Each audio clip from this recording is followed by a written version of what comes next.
been watching a lot of Star Trek Strange New Worlds, and I wanted to come and share some thoughts on this show that I was really looking forward to, because I have to tell you, when Anson Mount and his crew from the Enterprise joined Star Trek Discovery in Season 2, I was very entertained. I thought it was an amazing fit into the Discovery collection of personalities, and it was also a nice throwback to the golden era of Star Trek. And so I was looking forward to this spin-off show, this show that was really a way to celebrate Captain Pike and the rest of the crew that they assembled for Discovery having their own series. And so Alex Kurtzman and Akiva Goldsman and a bunch of other people behind the scenes in Star Trek land at Paramount decided that Strange New Worlds was a show that they wanted to get behind and put out there into the world.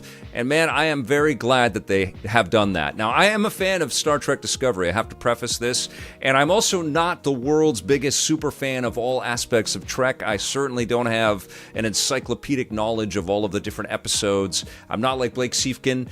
Johnny Millennium, I think, also is a bigger Star Trek fan than I am, but I do enjoy the Trek. I've seen most of the movies, if not all of them, and I've watched lots and lots of episodes of all versions of Trek series over the years. But I really have a soft spot here for Strange New Worlds. Now, it's just getting started. I've only watched the first 3 episodes. I didn't ask Paramount for, any screeners. I kind of wanted to just enjoy the ride and come back and talk to you guys about it when I was ready.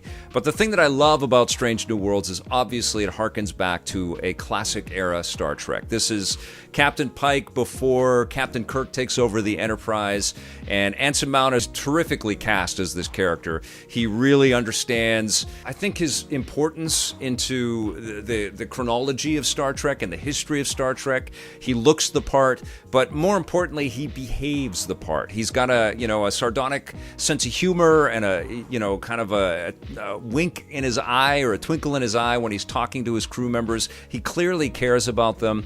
And the Pike, as presented in Strange New Worlds, is a prescient one, is a character that understands his future and has some trauma that he is contending with and dealing with as he is wrapping his head around becoming a captain and leading a whole bunch of new people through the universe on this crazy adventure. But he kind of embraces that. Even though he has doubts about himself and fears for himself, he embraces the role. And it's expertly handled by Anson Mount. I really do feel like he is the key ingredient. But I also like the other cast members as well. Rebecca Romijn's number 1 is very solid, and in this latest episode, the Ghosts of Ilaria, I think it is called, we find out a lot more about her, and some mysteries are revealed. And I'm going to try to keep this as spoiler-free as possible, because I know a lot of people like to binge, shows like this all the way through, and I do believe that this will be a fun season to binge once it's all completed. But Rebecca Romijn is very solid. Ethan Peck is solid as Spock, and there's a lot of other interesting characters and actors that are interspersed in the background, and everybody gets a second to sort of come front and center and get their moment and deliver some exposition and some backstory. In this latest episode, we got a really nice touch on the Doctor and his new motivations. And I don't know all of the characters' names or the cast members' names yet. I'm still learning who everybody is. But I am enjoying it, and I'm enjoying the interplay. In one of the episodes, Captain Pike has a big dinner party scene, and so everybody's there and everybody's milling around. And it just felt very human. It doesn't feel quite as emotional and touchy-feely as the Star Trek Discovery series has. In every episode of Star Trek Discovery, it is life or death, and the emotional ups and downs are outrageous. I got, addicted to it, though, and I was pulled in by the performances in Star Trek Discovery, and I actually really love that cast. And there's a lot of interesting, side missions and weird time travel and crazy zipping across the universe. The technology is a lot more advanced in that series than it is in Star Trek Strange New Worlds. But I think they stand in a really nice juxtaposition. I've watched some of Picard, but I am nowhere near as big of a fan of that show as I am of Discovery, and now I'm becoming an even bigger fan of Strange New Worlds. I do want to say, and this is for Halo, which I'm also going to be talking about, and also The Expanse and the Star Trek stuff, the Toronto crews that have been working on these series, all of these sci-fi series, they've done an unbelievable job at crafting spaceships and environments and sometimes alien planets and beautiful space scenes of craft navigating through complicated star systems and, space dust and all kinds of colored comets and things like that. It's a gorgeous show. This show, Strange New Worlds, is absolutely gorgeous.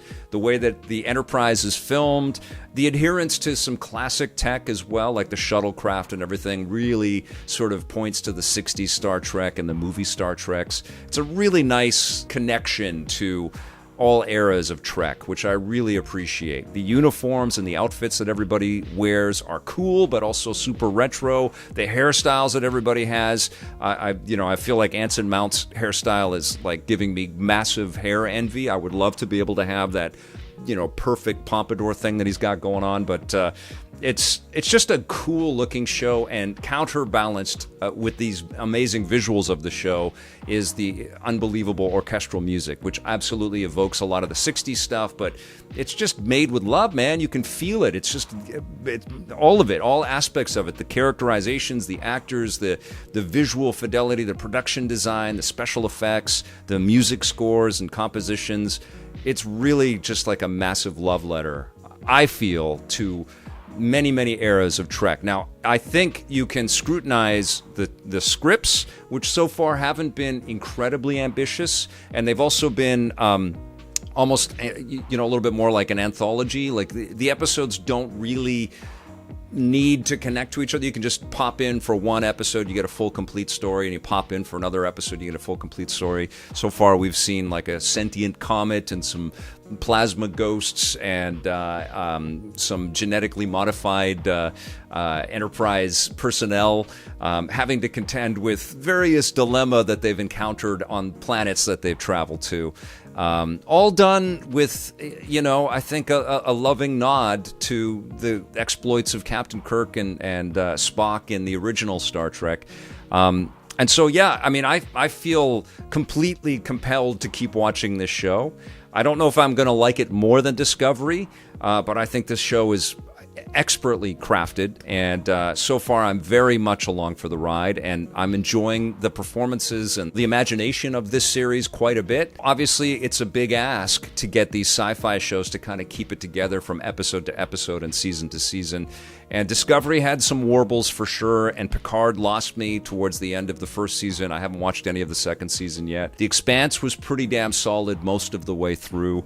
Nothing that I've seen in sci-fi, though, has compared to what I loved about Battlestar Galactica and, the crazy twists and turns that series took me on. And it's clear to me, too, that every one of these shows that I'm talking about, including the Paramount Plus Halo show, were all very much influenced by the Battlestar Galactica reboot that came out in, the mid-2000s. That's an exceptional series. If you haven't ever watched BSG, absolutely make time for that.